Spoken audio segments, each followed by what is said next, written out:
Assalamu alaikum everybody. Welcome to my first ever YouTube tutorial. In this video, I'm gonna teach you how to create 3D models like these with the help of Shatter, which is a free plugin in After Effects. So first thing you're gonna want to do is create a shape layer and make the screen of the iPhone. So for that, I'm gonna choose the color white for the fill, and for the stroke, I'm gonna choose this grayish color and add a stroke, something like this. We're gonna go into the rectangle path and turn the roundness a bit up, something like this. We're gonna increase the stroke. This looks good. Maybe to turn down the stroke a bit. Yeah, something like this. So once we have that done, we're gonna create the front notch for the camera. We're gonna make it in the same shape layer. So we're gonna select the shape layer, take the rectangle tool, make the notch, and we want it to be completely rounded. So we're gonna select the rectangle path and turn up the roundness just like this, so it's completely round. And we're gonna make sure it's in the center. So I think, yeah, that's pretty much the center. So that's the base screen of the iPhone. I think it's a bit white, so I'm gonna turn the size down a bit like this. Okay, so that's for the screen of the iPhone. We're gonna call it screen, and I'm gonna copy this so we have the exact measurements and it's the same size. We're gonna call it the back panel, and we're gonna delete the top notch, and also we're gonna choose the color for the stroke and then put that in the fill as well, so it's the same color. We're gonna put it in the back. Now what you have to do is pre-comp the, maybe 1 second, I forgot to add the Apple. We're gonna create the Apple logo as well, and the camera lenses. We also have to do that. We're gonna do that on the same shape layer. So I'm gonna take the pen tool to make the apple. That's the best of my apple making abilities, don't judge me. We are gonna duplicate this shape layer and remove the, okay, I'm gonna sound really dumb, but you could have made the apple on a separate layer from the beginning. Then we're gonna change the stroke to white. Not the stroke, sorry. We're gonna fill it with white color, just like that. Looks hideous right now, so we're gonna scale it up a bit. I think that's good, and we have to add the top bit, so we're gonna take the pen tool again, and that should be good.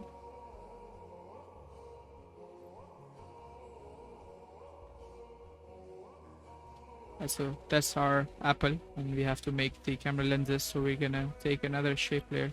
We're gonna rename this to apple, and then this to the camera lenses. And we're gonna make 3 circles for the camera, so we're gonna press shift and draw circles so it's perfectly circular. We're gonna make it black because the camera is black on the iPhone, I think so. We're gonna center the anchor point and then center the layer. Gonna resize it, make it smaller. Bro, what am I doing? And then duplicate this shape 3 times, and then we're gonna place it how the Apple cameras are placed. That's pretty much it. And if you think it's a bit small, we can reform that and then scale it up, no problem, just like that, because we're gonna pre-comp the back panel anyway, so it doesn't matter. You can pre-comp it if you want.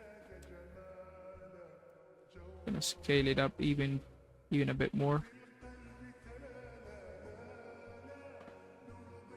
I think, yeah, that's pretty much it.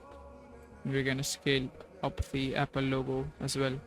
Okay, so that's for the back panel. We're gonna pre-comp it and call it back panel pre, and we are gonna also pre-comp the screen. We are gonna hide the back panel layer for now. Alright, so we're gonna add shatter to this layer, and we're gonna turn view to rendered, render to all. We're gonna go to shapes and turn it from bricks to custom. We're gonna go to gradient and put it to screen pre, and then we're also gonna go to wait, this to custom, and then custom shatter map to screen pre. Okay. In textures, you're gonna come down to side mode and put that to color, side layer to screen pre, and then we're gonna go down to lighting and turn it from distance source to first comp light, and then make the value from 0.25 to 1. And we're gonna go to color and put the hex code that we chose for the stroke and for the back panel, so it's all the same color. And we're gonna go up to extrusion depth and we're gonna increase that. Come down to camera positioning, you can turn that down or turn it off. Come down to camera positioning and rotate it, and you can see that the iPhone has got some thickness to it. Adjust the extrusion depth to your liking. I think that's good enough. And we've got our iPhone in 3D.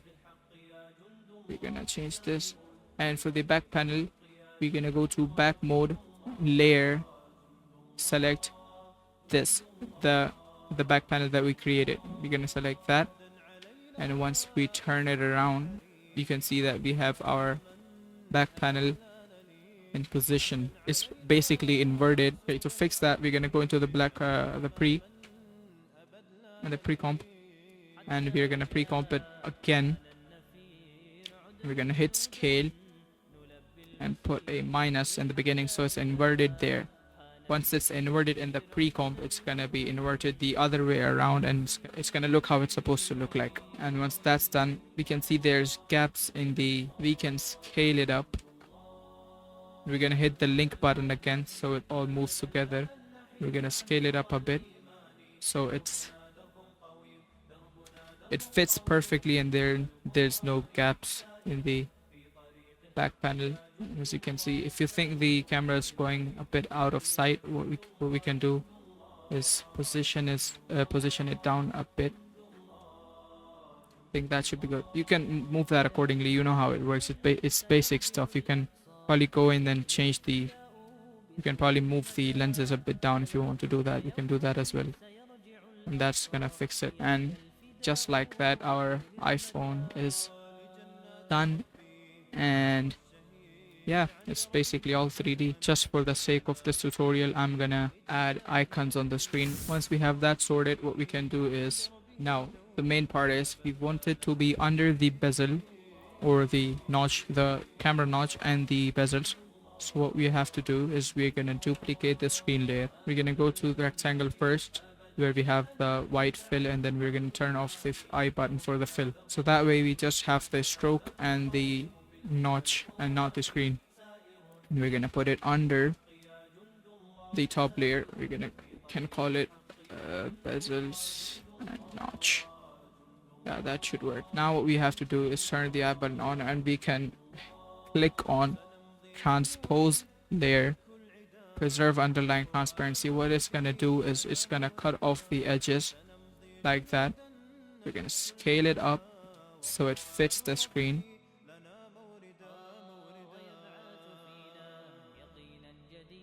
Yeah, that's good. Now we have our screen on the iPhone as well.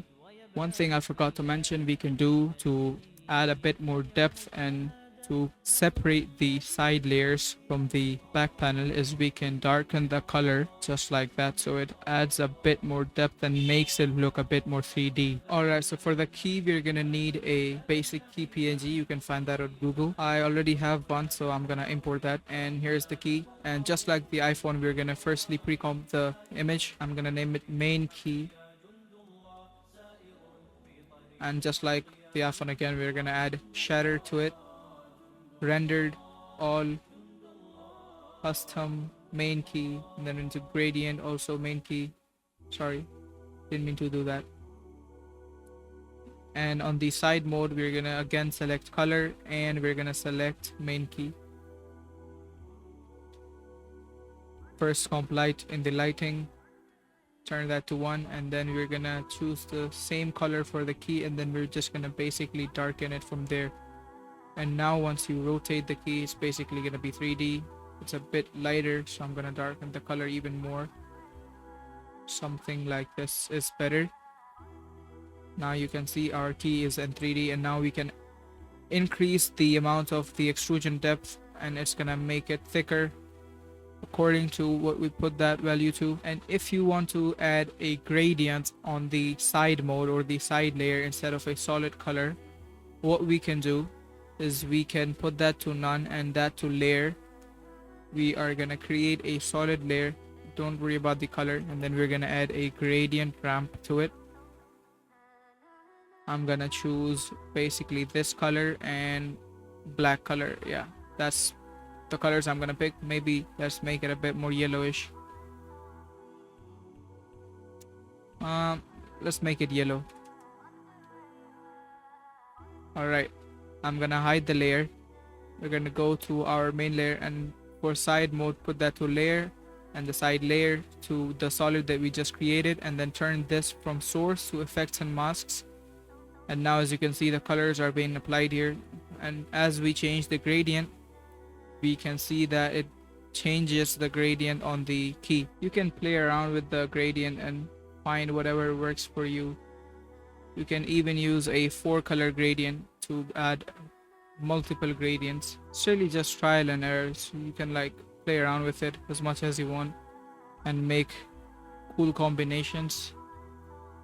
That's pretty much it for the key, and now we're gonna move on to so for the third object, or the coin that I showed you in the intro, to make that it's completely made out of solid layers. So firstly we're gonna make a solid layer and we're gonna draw a circle, something like that, and I'm gonna choose the color yellow. Maybe let's try red this time. And I'm gonna create a text layer. I'm gonna type in $, center that, scale it up a bit, and turn the opacity down, something like that, so it looks like it's engraved in the coin. We're gonna select both of these, we're gonna pre-comp them, something like that, and again we're gonna add shatter, turn that to rendered to all, and select the layer here.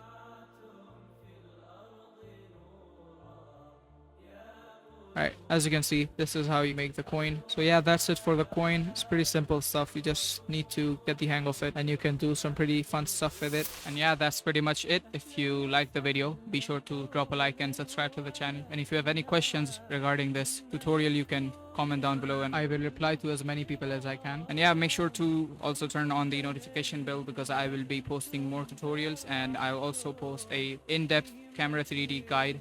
So yeah, peace out.